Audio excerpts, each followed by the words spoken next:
welcome back to another episode of Pop the Piece. I'm with Sienna, thank you so much for coming on. No worries. Let's get into it. So, just give people a bit of an introduction to you, because I know we know each other from uni, primary teaching, Notre Dame. Yes. And you've obviously, we caught up the other day, actually I saw you at Highfields. Yes. And you told me how you're working in early childhood now, like full time. So what's been going on? Just working full time, teaching. So I'm just doing like the preschool room at my centre. So I'm sort of doing like the school readiness program. Yeah. So starting to do all that.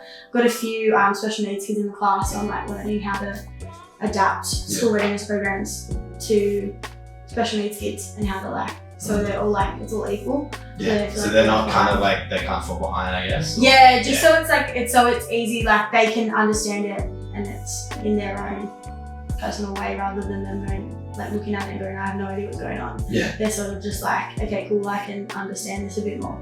Yeah. And just adapting to everyone. Because I guess a lot of kids, I guess in the special needs area, they can get lost behind or left behind. Any kid can. Yeah. Everyone's different. We learn at uni. Yeah. There's so many different teaching ways and getting how the kids learn. So it's always, you're always got to adapt as a teacher.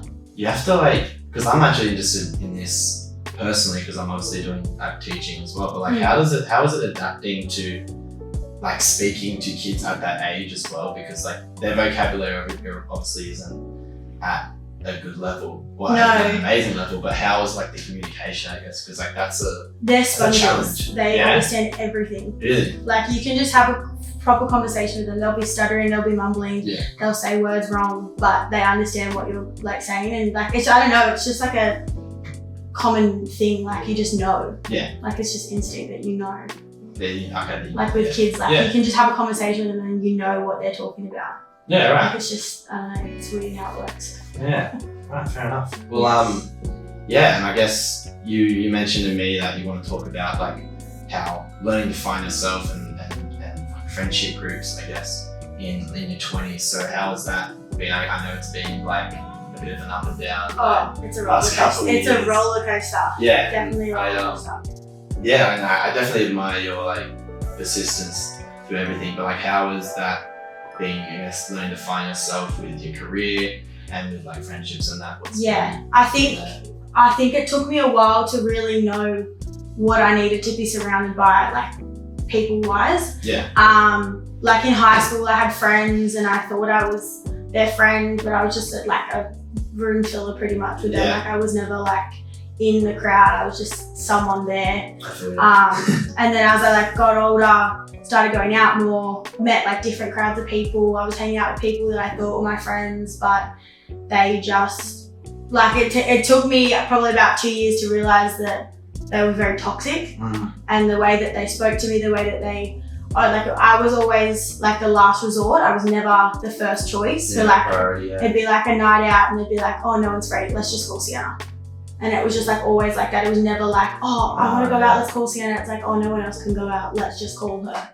It was just kind of I was just the last person if all else failed. Yeah. And I think that took a massive beating on me personally. I think I always was trying to be someone that I wasn't. I was always fighting to fit in. Yeah. But I never really needed to. Yeah. I'm a pretty loud, obnoxious person. You're an extrovert. Oh, yeah. I'm one of the biggest extroverts ever. Yeah. Well, fuck. I even had a bit of that in high school. Yeah. Where it was there was a group within the group. Yes. So it was some bullshit like that where it didn't have to be drama, didn't have to be issues like that, but then it's just people who are, I guess, egos get involved. Did you, in the moment, were you telling yourself, oh no, it's just this? Were you kind of gaslighting yourself? I was just kind of my mum always picked it up before it'd be 3 years before I knew. She's told you, and I was oh, okay. Yeah. But I would never see it because I'm oh, they're my friends. Friends don't do that to friends. But as I've gotten older, I was always the single friend in my group. I've never, I've had relationships, but I've never been one to hold them down. It's just not how I am. Yeah. And I was always the single friend. And it's taken me 3 years to realize that some people that I did hang out with only hung out with me because they felt bad because I was single. Like I had people in high school and they'd always invite me to parties and I'm like, okay. And like people, like I've had friends, like we'll go on a night out and there's like a cute guy and I'm like, oh, hey. And they're like, you don't have to pick up a guy every time you go out. I'm like, I don't, but like, it's like they just, like they're shunning me because I'm single. Yeah. And I'm like, I can't really like help it. Like I'm not looking for something at the moment, but it's just kind of like, I'm just, like I've got so much shit on my plate. It's like I haven't got enough time to waste and I don't want to waste my time. Especially being so young as well. Exactly. These like, are crucial years, right? Like we're 23, like this is the time to follow your heart. Like I don't want to be tied down when I could be moving across the world and changing education paths for other kids in other countries. Like I could do so much shit and I'm not going to be tied down. Exactly. Like I've always said that from when I think I was 6 years old. But I've always been like, my career and my happiness is before anyone else or anything else. Like I've always been like, I need my job, I need to find my stability before I bring someone else into it. I can't just have someone and expect everything to be perfect. And that's one thing that it's taken me a while to understand and realize that like my happiness shouldn't rely on someone else, it should rely on me picking my own ass up. It's all about, it's all about the individual. Yeah. Like because I reckon if you were constantly looking for someone to kind of fix or to kind of just like fill in then you're never going to be like actually like satisfied. Like I feel like that's the ultimate goal, I guess, of every individual. Like if you actually know yourself, then there's like nothing that you need. Like everything's already laid out for you because you're I don't know what I'm feeding yourself, but you're like nurturing yourself. Like in that sense. Like you shouldn't have to look elsewhere to feel whole within yourself. Like you should be able to do it yourself. Yeah. And that takes fucking like, that can take years to happen. I'm not, I guess, there yet, but I'm still, I guess, working on it. Yeah. And you can get to a point where you're like, fuck, I'm like really content here, and then life will just throw you the other way. Oh, 100%. It's fucking like 100%. Give me a break. There's been times in my life where I'm just like, for fuck's sakes, like I'm just done. Yeah. Like it's just like, can we stop? Like just pause the movie for a second and just let me catch up, because it's just, it takes it out of you. It really does. What are those times been like? Has it been like when you're, because I guess education, I guess, has always been that's ever since I was a kid. Yeah. I've always been the one in my family, like I've got 16 cousins or 15 cousins. Wow. And I've always been the one in my family that like, oh yeah, we'll call her, like we'll call Sienna to babysit. Sienna can look after the kids. Like I've just always been the one they rely on. Yeah. And I'm good with kids. Like it's just, I don't know, it just feels like second nature to me, like to teach. And like I did a prac when I was in year 10 at a primary school, and I just fell in love with it. I was like, yeah, I need to be a teacher. And I've been teaching singing since I was 18. So it was like I really had that experience, and I was just like, I just need that push. So it was always a dream. Yeah. Did that ever kind of falter along the way, I guess, with like any life challenges that are thrown on you, or has that always been the kind of like purpose? Just always, it's always been my thing. Like there's been roadblocks, but I'm just like, nah, I gotta keep going. Yeah. Like I just can't, like things can happen. Like I could fail a uni class, or I could just be not motivated, and I'm like, nah, I gotta keep going. Like, I'm the kind of person that's like, I won't stop. Like I'll go 1,000,000 miles an hour until I've got it. Like I'm never gonna slow down. Fuck yeah, that's sick. That's like one thing. Yeah. It's like a good thing and a bad thing. Yeah, no, I'm always like 100 miles an hour. I've got to learn to slow down and just take it all in. 100%. You gotta trust in time, kind of working things out. Did you I guess those roadblocks, what have those been over the years to that made you kind of slow down, or that caught you up a bit? Probably a few like relationship breakdowns. That's something that's definitely been a thing. I had a really bad breakup. I think it was 2 years ago now. And that killed me. Yeah. That was just like, hit me from left field, did not see that coming. Like he cheated on me. And then I think the biggest thing for me was because like he cheated, and then the next day he came to my family like birthday lunch. And had the and he had like, and he looked like upset, and I knew that he had a lot going on, and I was like, oh, I'm like, no, like he's just upset about what's going on in his life. Little did I know, it's ticking over his brain. He's like, yeah, that was someone last night. I was like, oh, and then I remember we broke up that night, and I was just like, something's up. And then a week later, he told me. Wow. And I was like, oh. Fuck me. But like, yeah, he'd met up with my mum for like coffee and like to apologise and everything, and he just wouldn't talk to me. But then like a week later, turns up to my family's business and was like, slept with someone. I was like, what the fuck? And I was like, wait, when we were together or like since we've broken up? He's like, no, when we were together. And I was like, holy shit. And like I knew the girl too, so it was just like a whole like, it was a whole thing, and I was just like, fucking hell, like I'm sitting there feeling bad for you because you've got so much shit going on. Yeah, you're the one. And you're the one that's done this, and I'm like, and that broke me. I was so in love with that boy. That broke me. Absolutely broke me. Man. And that was in the first lockdown we had. That was during the first lockdown. That would be even worse because then you would have been. I spiraled after that. Absolutely spiraled. Man, what happened after that? Like, how long did it kind of take for you to get back on your feet? Because it takes a fucking bit with any relationship. So we broke up in June, and I think I didn't start getting back on my feet till about December. Wow, that's like 5-6 months. Yeah. Fuck me. And what was I guess happening during that time? Like, was it just like a lack of self-care, or is it? I just slowly started getting into drugs at that time, and then it just blew up. Like I was like every Friday, Saturday night, I'd have like 3-4 bags or something stupid like that, and I'd be like sitting there, couldn't open my eyes, couldn't talk. I'd just be fucked off my head, and I just thought like this is the only way. Like Dad had just got a new girlfriend, so he was up at her house, so I was home alone, and I'd invite friends over and we'd just get fucked up. And I just like had no care in the world. I was like, I didn't give a shit. Like I wasn't sleeping. I was just doing cocaine and just getting absolutely fucked up. Because I thought that was the only thing. I was just like, fuck it. Like who cares? I've got nothing else to going for me. Yeah. So like I'd be doing that, and then I'd sleep all day Monday, and then have to catch up on uni, and like, and I wasn't working at the time because there was nothing open. So I was like, fuck it. Like let's just get fucked up. Wow. And it wasn't until I think it was like close to my birthday in September that some people, like my family, started realizing. They're like, oh shit, like she's not good. Yeah, she's going through it. I was like, I'm fine.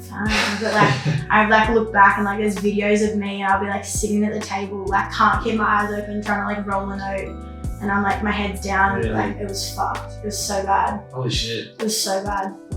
Did you I mean, I guess do you regret that time, or was it something that you look back and be like, that was actually essential for me to be where I'm at now? I look back at it now and I think that was me coping. Yeah. And I think if I hadn't have coped in that way, I don't know which way I would have coped in. Like I don't know if I would have self-harmed, if I would have tried other things. Like I think that was my way of coping, and I'm like, okay, it's not the greatest way, but it was my brain trying to go through the emotions and just block it out. Yeah. Like I just did that, and I was like, that's fine, we'll just do that. It's like an inherent like subconscious thing you did. Yeah. To escape everything else. Like was it like, I guess you would have been like living for the weekend in a sense, kind of? Still positive things during the week to it was just sort of like get through the week and then just get fucked up. Get and then fucked come Sunday, couldn't sleep, up all day, Monday, asleep, like it was just like a constant cycle. Yeah. And I never realized how much I was actually doing until I would do like my washing for the week. Yeah. And all the packets would be in like the bottom of the washing machine. And I'd like have them and I'd be like, holy shit. I'm like, there's like 12 here, there's like this many. I'm like, that's fucked. Yeah. And it just was like a very like weird time. It wasn't a dark time, it was a weird time because I was like, some people like cope like eating or over exercising and stuff like that. And I think because I had gone from in this bubble of like, I'm in love, I love this man, to he's walked out and I can never get him back. Yeah. I need something to like, I needed a filler. Yeah, you needed a filler. Thing. Yeah. And that was the closest thing. That was the first thing that I thought of because at the time I was new to the scene of drugs. Like I was a very late bloomer with drinking and drugs. Yeah. So that was like my first thing that I did. I was just like, oh, it's fine. Straight into it. Let's just do it. And then, but I just remember always like being awake and the sun would be coming up on the Sunday morning and like my anxiety would just kick in and I'd just feel like shit the whole week, and then I'd just re-top up. Like it was never, I'd never stop. Yeah. You never had a crash and realize, okay, this is, well, like you probably did. I had many crashes, but you just kind of kept that same cycle. Yeah. Yeah, because I guess through the week you get through it and then you're back into it again. Yeah. Wow. Yeah. Is it something that, because you said like, I guess it was just the first like coping mechanism with it. Was it something, I know a mate of mine, I guess, used to get, after a breakup, he got like fucked up on the weekend, and he wanted to because he wanted to, I guess, show this other person that he was like happy and he was doing fine. Was that partly, or was it just kind of like your own coping mechanism? Because I know that, like, I think for me, I was like, I want to show him, like, because when we were together, he would always go out with his friends. Like, I would never go out. So I felt like I needed to prove that I was fun. Yeah. And then afterwards, I was like, yeah, I'm so much fun now. Yeah. But he's like, you're like a lost cause. Like, you're just not good. But it's only like now, like I remember, I think it was like the first year after we broke up, I'd see him and I could not look at him. Like, I just wanted to cry. I just wanted to die. Like, I just like, I don't want to look at him. And like and then if I was on a night out and I was on something and I'd run into him, all I wanted to do was hit him because I just felt like so angry. Yeah. And now like I ran into him like the other week and he like pushed me, he's like, oh, you look good. And I'm like, yeah, cool, thanks, I know. Like, I'm back. Like I can look at him now and not feel like I want to cry or hit him. Yeah. Because I'm just like, holy shit, like why did I cry over something? And like I'll make, like he's got a new girl now and I'll make jokes about it. And I'm like, well, you better not do to her what you did to me. And he's like, I'm not planning on it. And I'm like, well, you didn't plan on cheating on me, but you did it anyway. Like, I just like. Talking shit. I know, I just honestly. think, oh fuck, I talk too much shit sometimes, honestly. But I think, yeah, like I've gotten to a point now, like I can see him and like he's friends with my cousins too. So like my cousin's always out and then if she's out, he's out. And I'm like, oh, hey. And he's like, how you going? And he like tries to talk to me and I'm like, hey, cool. And I actually had this conversation, was trying to be nice. Like, I've gotten to that point, which is a good point. But drugs was definitely like, I think I needed to get through that addiction to get to where I am now. Like, to be able to like know that that's not what I need in my life. Yeah, that's powerful. That's huge. Like I needed that little rough patch to understand that wasn't going to be what I needed, like what I needed to do for the rest of my life. Yeah. To cope. Yeah. And then like after that, had a few surgeries to tweak myself. And then I just went to the gym and was just smashing out the gym. Just fell in love with that. Yeah. And then worked on myself, felt really good. And then once I felt good, then I was like, oh, my shit doesn't stink, like I'm the best person in the world. And then it slowly started to go down because I was like, oh, I'm so hot now, like it doesn't matter, I can find someone better. And then I was attracting the wrong people. Right, okay, yeah. And then it was just like a cycle and I'm like, oh, people want to party with me, so let's go get fucked up. And then it slowly started again, but it wasn't as bad. But as soon as I started getting back into that, oh yeah, people want to hang out with me because I'm hot now, that's when I slowly started creeping back into my old ways. And I was like, no, I can't do this again. Yeah. Like it's something I definitely, I think like validation, I guess, or I think because I had people that like knew that we'd broken up, and then they'd be like, "Oh, you look good," and I'm like, "Fuck yeah, I do." And I was like, "Fuck yeah, you go tell him that," and like I was wanting to rub it in his face. But like he didn't give a shit. Yeah. So like and now I look at it and I'm like, I don't care. Like you can care, you can not care. I don't really care. Yeah. Like it's just I'm in my own world. Do your own thing. Yeah. It's good that eventually that power that he had over you kind of faded because you were paying more attention to yourself, I guess, over time. Yeah. Like how long, I guess, with the addiction did it take? Because like that normally like the first month, I guess, is like the tough period to get over it. Or has it been like something that you just kind of like gotten better with over time, just like done less over time? Which is fine, which is honestly. I mean, I definitely don't do it as much as I used to. Yeah, that's huge. That's great. But I think when it first happened, my mum, like my mum just had my little brother, so he's 3 now. Right, yeah. And like he would see me and I'd be like on the couch, like feeling like dead. Yeah. And he'd like want to play and I had no energy to play. And then my mum was sort of like, yeah, you're not good. And then I was kind of like, I need to clean myself up. So I just went cold turkey and just gave it all up. Yeah. I don't really remember there being a hard time because when I went cold turkey, I also cut off the people that were like telling me to do it. Yeah, they were kind of like the people that were like allowing me to do it. Yeah. I'd cut off. So that's good. That's the environment that you were around. Yeah. Like they were all in their party phase. They wanted to get fucked up. Like that was like the group of people I was with. So now that so then I removed myself from the environment and the situation, and then I just sort of went cold turkey and just got through it. And like there'll be times where I go out now and my friends will have it, and like there's no desire for me anymore. Yeah. Like I can see my friends do a line, I'm like, okay, cool. Yeah. But like I have no desire to, oh fuck yeah, let's get back for the weekend. We're going to this event, let's go get this, let's go. Like I have no desire. You just want to I'm just like, go. okay, it's cool. Like I'll just go. Like I mean, there'll be times where I'm like, oh, like it'd be nice. Yeah. But I don't need it. Yeah. Because I know that once I start, it takes me a while to stop. Yeah, it would be. And that's one thing for me that. I guess a binge thing.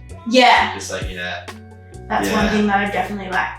Yeah, once I start, I just get a bit like, it gets addictive. It like hits and I'm like, fuck, I need more. But I'm like, I don't actually need it. Yeah. So, no. yes. And like, I think, well, even I guess with my own, I'll talk about my own addiction. It was actually with pornography, and it's a insanely horrible thing. Like once you do it, it kind of crushes all your dopamine receptors for like a couple of days. I didn't realize that.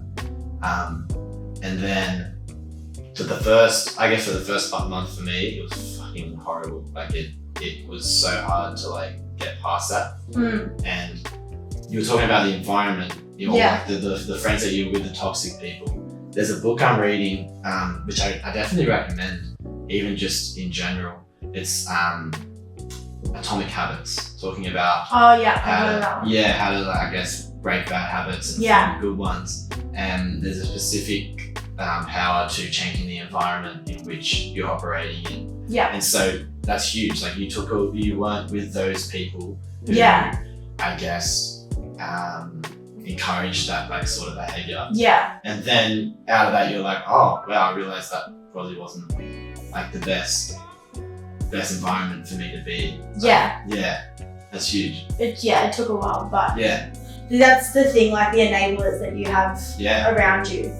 And like I think like when you first break that addiction, it's the FOMO. Yeah. Like that fear of like you're missing out on something, but you know deep down you're not missing out on anything. Yeah. Like it's literally nothing. It's the same cycle. Exactly. Yeah. So like you can sit there and go, fuck, like I'm missing out on something, like, but deep down your subconscious is like, you're fucking not. Yeah. Like, it's not worth it. Yeah. Like there's nothing there. Like it's gonna feel a void of nothing. So it took, but now I'm like definitely a lot more, like I've got a great group of friends now. Like I've only got like 3 best friends, and I like quality over quantity always. Oh yeah. 100%. And like the friends that I have now, like I'm so grateful that they've came into my life when they did. Yeah, like my best friend, she came into my life right as I had finished like my gym challenge, and I was like the best version of myself. And she met me then, and just instantly like we just clicked, and like she's been my best friend ever since. Like we talk every day. Like she's always the kind of person that like we can go on a night out and we can be spontaneous and we can have fun, but we don't need to get fucked up to have fun. Yeah, it's just genuine. Like we can go out for like a couple drinks and act like absolute dickheads and not give a shit. Yeah. Like we're 2 of the most stupid people ever. Like we're just she's a cracker. That's natural though. But it's good though. Natural, yeah. Like it's so nice. Like I love, like the thing I love about our friendship is that I don't have to plan anything. Like I could call her on a Saturday afternoon and be like, look, I've got the night off, you've got the night off. Let's go get dinner. And then like I remember the other week, she's like, let's just have a quiet night, we'll go for dinner, bro. And I was like, okay. So we came back here and had some dinner. And then she's like, fuck, I really want to go to the city. And I was like, I've never been out in the city. So we literally got dressed, got on the train and went to the city, and it was so much fun. Yeah. Like it's just spontaneous. And we weren't drunk, we weren't fucked up, we didn't need a bag. Like, it's just, and that's like what, it's nice to like be around the people like these now. And also like my relationship with my mum is one thing that has definitely grown since my breakdown. Yeah. Because I definitely feel like she was so, like she's always worried about me, but like, that time I feel bad for putting her through that situation. Yeah. But now I look at it and I'm like, I'm so grateful that I have a relationship with my mom, because my mom's a fucking legend. Like I fucking love her.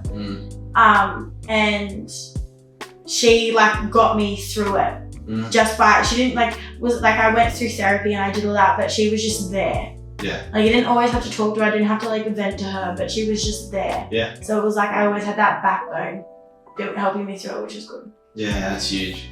It's, I mean, like, I guess coming out of my own shit time with mates in high school, well, I guess realizing that I wasn't valued as much. I have like 2 best friends in one group, and then I guess in another group there's like another like couple of best friends. Quality over quantity is like, definitely, like everything. Like the who you surround, like, and I've assumed like with your mates, they actually make you feel good about yourself. Like they don't make comments to like bring you down. No. Like, it's just genuinely like, I care for you, let's have a good time. And so there's the thing, like with me, like the whole single thing, and my friends always feeling bad. When like my friends got a partner, but when we hang out, it's not like I'm third wheeling. Yeah, that's huge. It's like we're just 3 mates. Yeah. Like we can always do that, and that's what I love about it. Yeah. Like we've got tickets, we're going to this footy festival next week. Yeah. And she's like, and it's like, oh yeah, I bought tickets, she bought tickets, he bought tickets, we're all going together. Like it's not like, oh, Sienna's coming with us. It's like, no, we're just going together. Like it's just, it's all we like, well, it'd be a Sunday and I'll be like, let's go to the pub and watch the footy. And she'd be like, oh, Dave's coming. I'm like, yeah, sweet, done. Like it's just how we are. Like we're just 3 mates. Yeah. But that's great. That's the nice, like it's a nice feeling. Like I did have friends recently that were like, every time we go out, or they'd make like little comments like, oh, so who are you talking to now? Which boy is this? And I'm like, shut the fuck up. Yeah, just let me do. Like I don't think anyone else, like I don't think anyone that's in a relationship in your 20s understands how fucking hard the dating world is for people at the moment. Yeah. It's fucked. Yeah. No guy wants to date. Everyone wants someone that's there to sleep with and then fuck off. Like I just ended things, like I don't even know if I was seeing someone. Yeah. I had a thing with this guy, and then we had a bit of a mishap, and we stopped talking. But it was like, but then he took it a lot harder than I thought he was going to take it. Right, yeah. And I'm like, hold on, you're the one that said you didn't want to be with me. So why are you acting like I've just broken your heart? Like like guys do not know what they want at this stage. But that's the thing, definitely not. Like I've had, like there's been guys that I talk to and I'm like, oh, I really want to date them. Like, well, I only want to date to marry. And it's like, we're 20. Yeah. Like fucking, like that's what like a girl would say.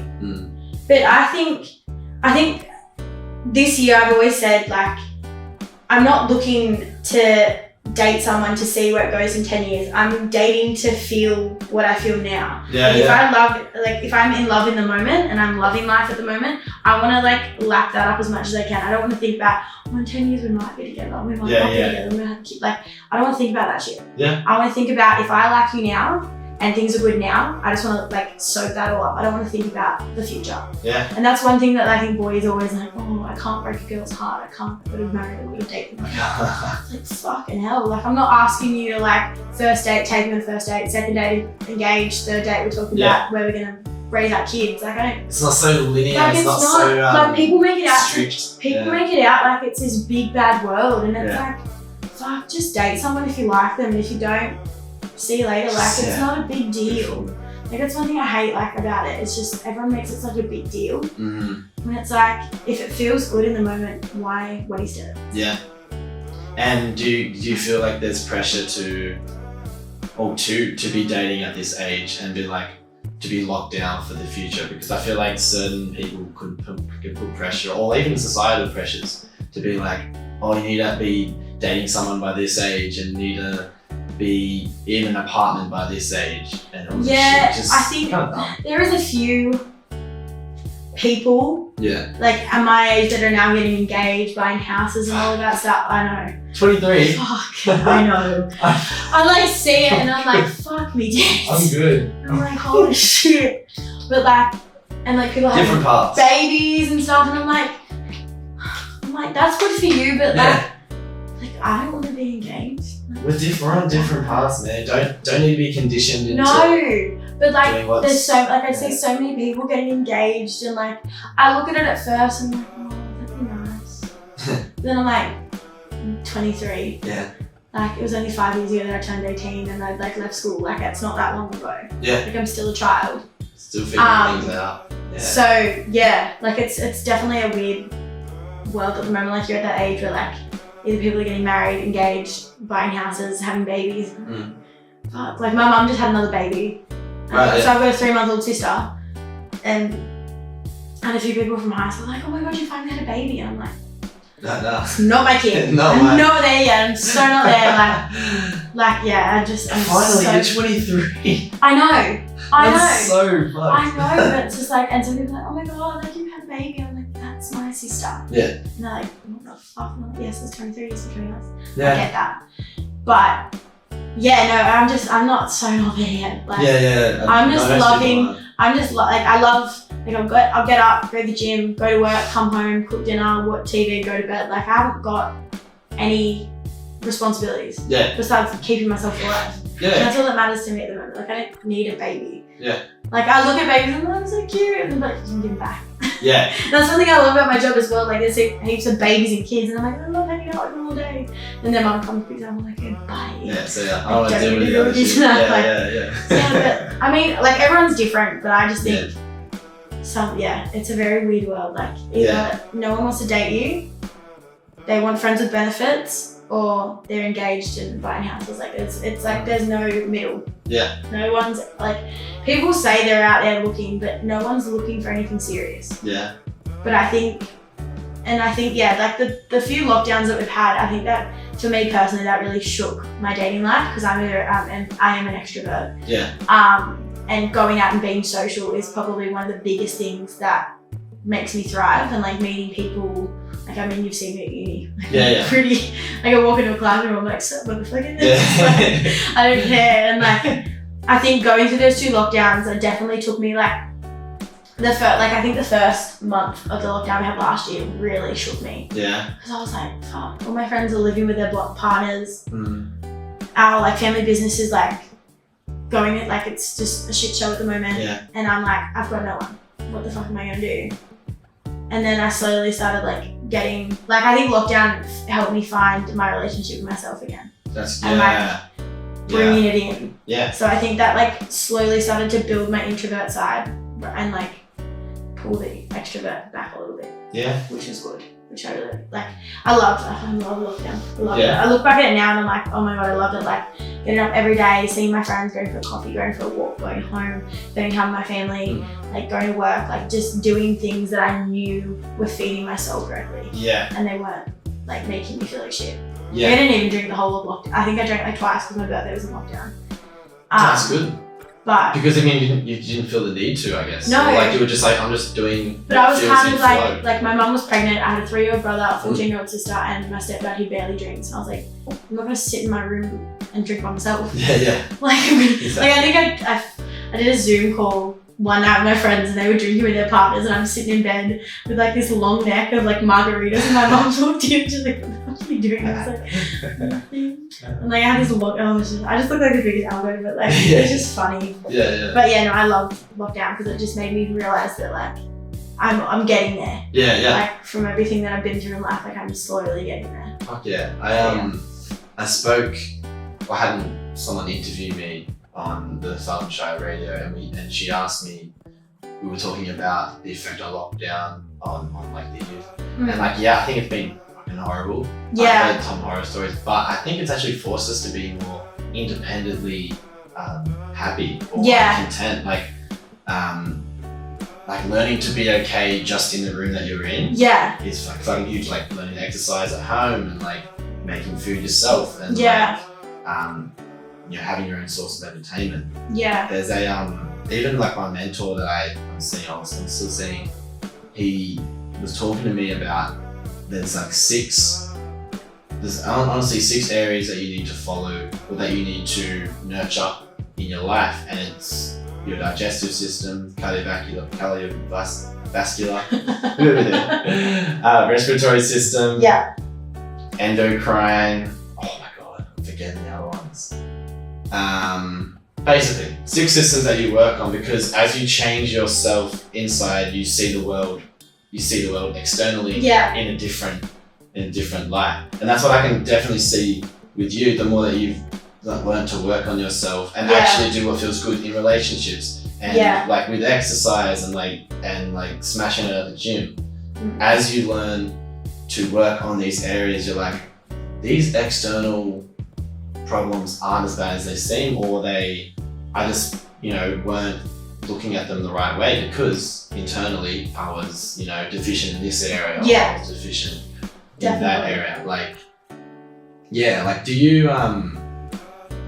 Do you see, like, because I know you're as you said before, like you're always looking to kind of just get better and like get to that next level with like your teaching, and eventually get to that point where you're like a fucking killer teacher, right? Yeah. Is it something where you're constantly looking like to improve, but you understand, because you're always working like 100 miles an hour, is it hard to kind of reel yourself back in if you're always trying to work on yourself? Oh, definitely. Like for me, like I'm just, like one thing that my nan and I and my mum and I have always talked about is that I'm always in fight or flight mode. Yeah. I'm never like out of it. Yeah.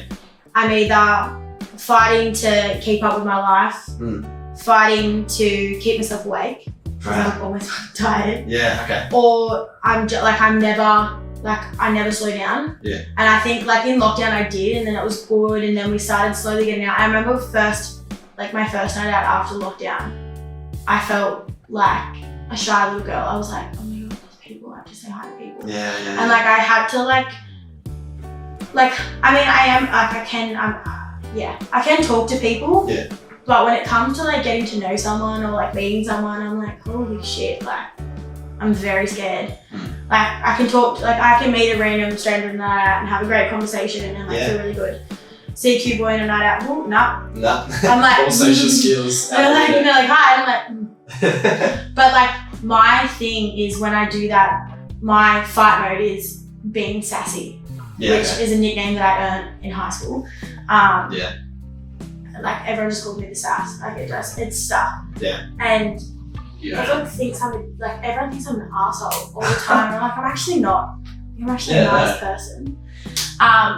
But when I get uncomfortable, I get really sassy. Fair enough. So like a cute guy can be like, oh, you look good. I'm like, yeah, thanks, I know. And I'm like, who am I? Why can't you say thank you? Like, why can't you just be normal? But like, that's one thing. Like I'm always like when I get nervous, when I get scared, I get sassy. Yeah. And I'm like, okay, like, nah. Yeah. And then guys are like, oh, you're a bit up yourself. I'm actually not. I'm actually really cool. Yeah. But because it could come off that way, but also I think it's fucking sick if a guy's, or even myself, I love when someone's big upping themselves. We talk down ourselves so fucking much. No, like, I know. You should be like, yeah, thanks. I know. But see, there's been times like I'm getting to know someone. And they're like, oh, what do you do? And I'm like, oh, I'm a teacher and I teach singing and I work with special needs kids and I do like these fundraisers and I do this and I do that. Yeah. And like I'm like sitting there and I'm like, oh, they're gonna think I'm so fucking up myself because I'm just talking back. But it's like you should be backing yourself. Like you should be talking the good things about yourself. Yeah. Like I'm not gonna sit there in a conversation and be like, oh yeah, I had a drug addiction for 6 months because a little boy broke my heart. Like no, like you can like I've done so much in my life and I'm like, I can talk about it. And I shouldn't feel like a few weeks ago, El Sol was closing down and I'd never sung there and I was like, oh my god, that's my biggest dream.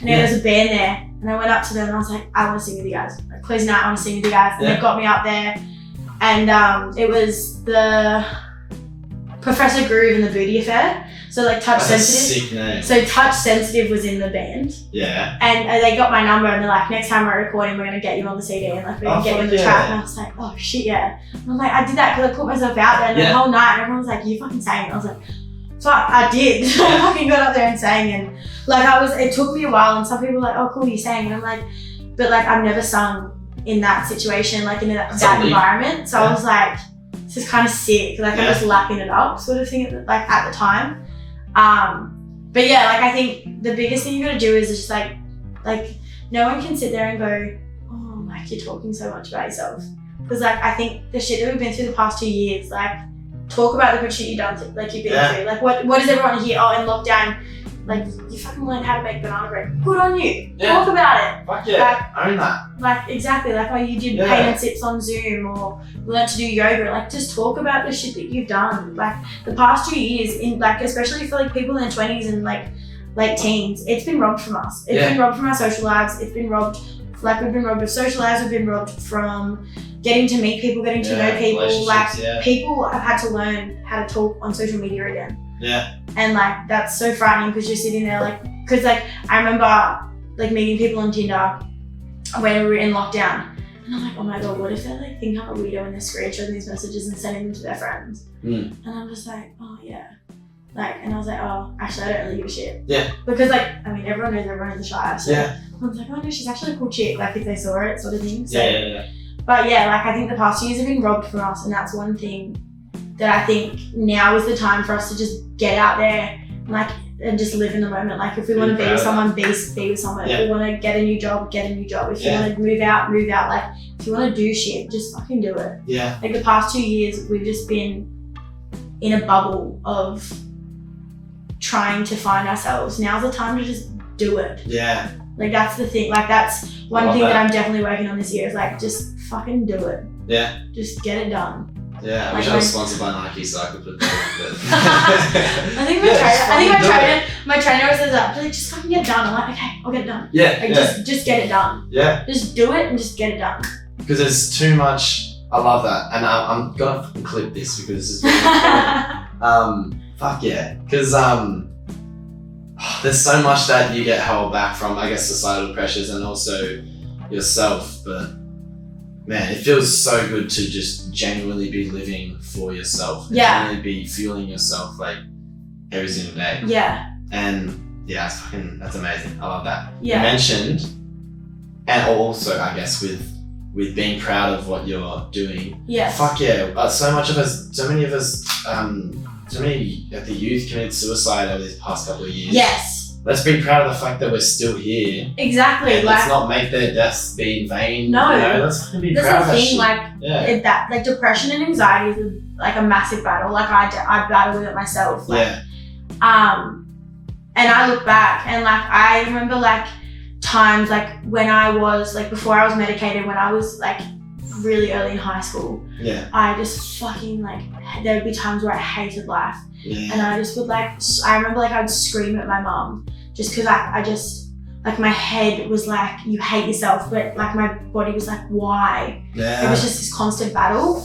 And like I just was always like, I was so angry at the world and I didn't know why. I was like, you're 14, Sienna, like why do you hate the world so much? Yeah. But it was just my head. Yeah. And now that like, I think I've been on my meds now for maybe like 4 or 5 years now. Yeah. Fucking love it. Yeah. I'm never getting off. Well, I should eventually, but like I look back now and I go like I don't know how I survived without them. Yeah.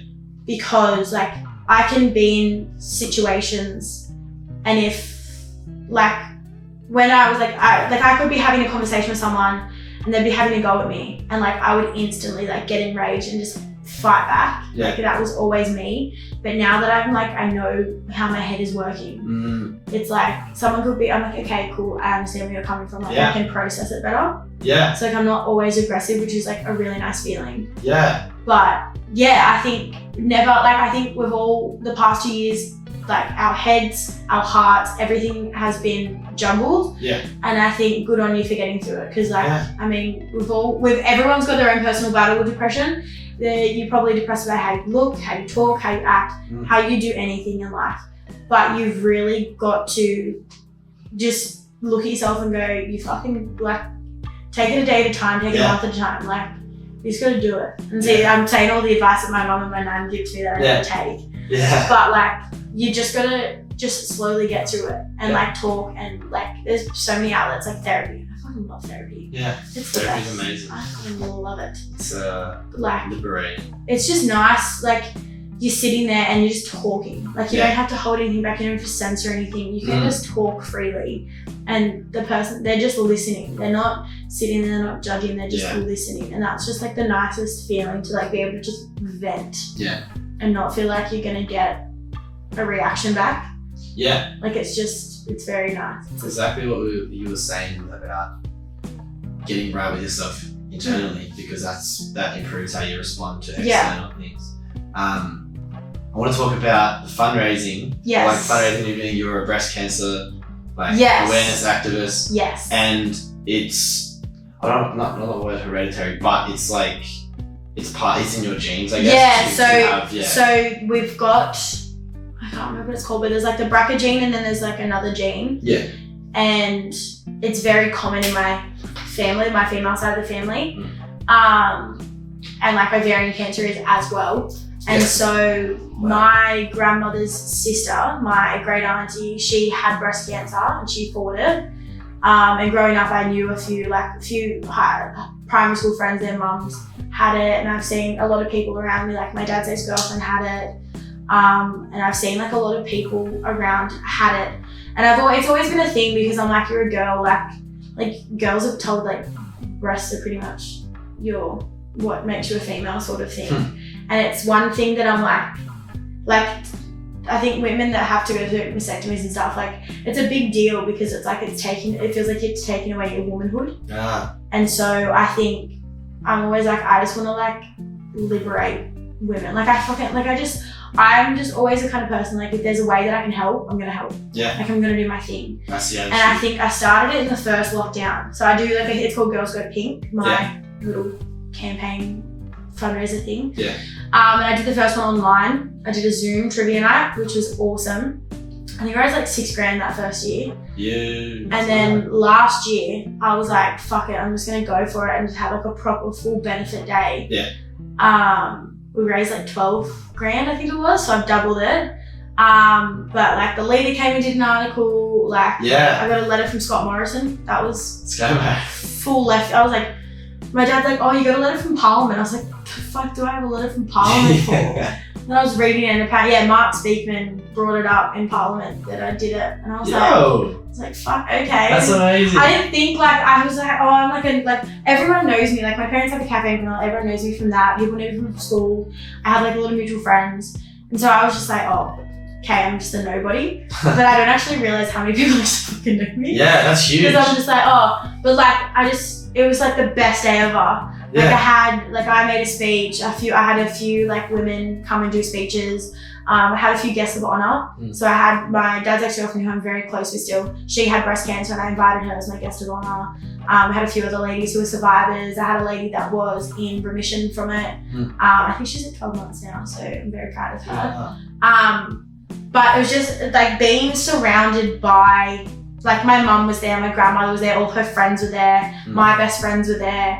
Like just being around so many people, like I think we had ended up having like 45, 50 sponsors for the day. That's amazing. And like we had a silent auction, and it was just like from like a little trivia night with like 20 people to 150 women in a room with like all these sponsors and like all these different things. It was absolutely insane. Like I had like Populous and sponsored me, PE Nation. I had Elite 11.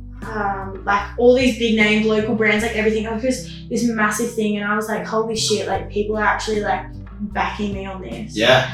And I think that must feel so good to because I think the biggest thing for me was the fact that I had this idea and I just ran with it, and I was like, I'm just gonna do it. And like at the time I work, we did like a pink day with all my kids at school, and like I dyed my hair pink, which I'll probably be doing again this year. Yeah. Like it just, I don't know, I was just like, I just think in my 20s, like you can get breast cancer in your 20s. It doesn't matter what age you are, you can find the gene, you can find something. But like, also I think the reason why I want to do it at such a young age is, what if my mum gets it? What if I get it? What if my daughters get it? My grandkids get it? I want to know that I did my part to help fund research, so that I know that I'm looking after my future Yeah. and my future generations. Like, I might not get it, but if I have a daughter, she might get it. And then she's like impacted at the age of 25. Yeah. But I can sit there and go, no, in my 20s, I did what I could to raise money to ensure that my daughter has the best possible like health and options like or, everything. Yeah. Like she's like, and it's just, and that's like a massive thing for me. Like God forbid, I hope I don't get it, because I just don't think, and I hope my mom never gets it or my grandmother. Like, it's a very big thing. But I think to be able to do my part now and get younger generations involved and like understand that like it's not just the older generations that get this. Like, we could get this. Yeah. Like, I could go to the doctor and get a checkup, and next minute I've got it. Like, it could happen. It's a bit of like a looming anxiety, like a cloud, I guess. It's like it's possible and it's there. Yeah. Like, no matter like what age, like, it's very rare for a young woman, but it could happen. Yeah. And so I think the fact that I can do what I can now and get the connections that I have now with like Sydney Breast Clinic and like all different places now, I can get the connections now to ensure that I know what I've got the full in the best place for you and everyone around you. Yeah. That's huge. Before we wrap up, what's the name of the cafe for people to Nulla Cafe. Oh, Nulla. Yeah. Bro, I go there all the time. What the hell? Yeah, so everyone's like, Nulla girl. Oh shit, yeah. Like, yeah. Well, shout out Nulla. Get to Nulla, support it. Yes. 2, let me know if you need a sponsor for Girls Go Pink. Yes. I'd love to get around it. I've slowly started to put into works, but I think I'm going to get a bit cheeky this year and see if some of the boys from my gym will come and do some, walk around in pink budgies, sharing champagne. Add a bit of spice to the day. Last year was fun, and I was like, I just want to like, I mean, who would love a bunch of hot guys? So if there's any guys out there that feel free to you want to jump in pink budgies. I mean, your mum might be there, but sure she'll give you a good tip. But it's a memo. And I guess like before we wrap up, like you're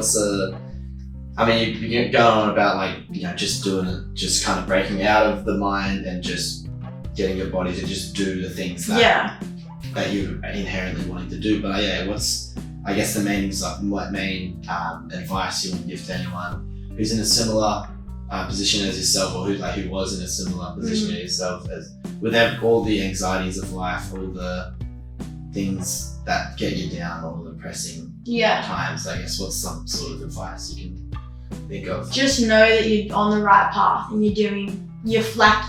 It's gonna suck, but you're going there. You're gonna get there, and that's one thing that I've still got my own personal battles at the moment. But I think you just gotta understand that if you wake up, you get dressed, you go to work, you put a smile on your face, and you feel good. At the end of the day, you're going somewhere. It's never gonna be a standstill. You're